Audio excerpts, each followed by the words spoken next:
Welcome to the Slop Temple. We pray this video helps. In this video, I will explain how to register a complaint for a wrong UPI transaction. First, you should immediately check your UPI app's transaction history to confirm the details of the incorrect payment.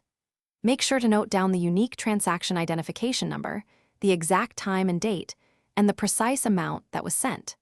Understanding whether you sent money to the wrong person or an incorrect amount helps clarify your next steps. Swift action here is very important for a quicker resolution. Your first official step is to use the complaint feature within your own UPI application. Locate the Help or Raise Dispute option, which is usually found under the transaction details or in a dedicated support section. Select the specific transaction that was incorrect and then choose the appropriate reason for your complaint.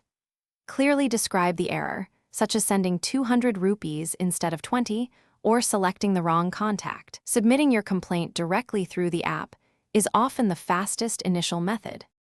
If your complaint through the UPI app does not yield a satisfactory response within 1 or 2 business days, the next critical step is to contact your own bank directly.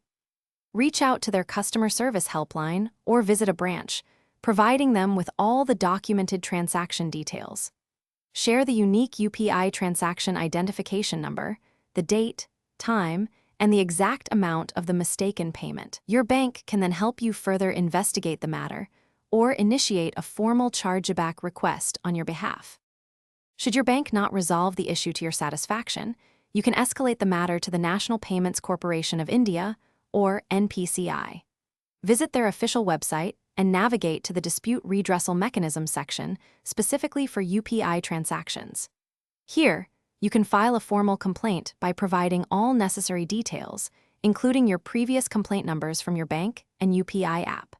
This portal acts as a secondary layer of support, helping to mediate between you and the involved financial institutions for a resolution, usually within a few weeks. Thanks for watching. Consider subscribing if we helped you.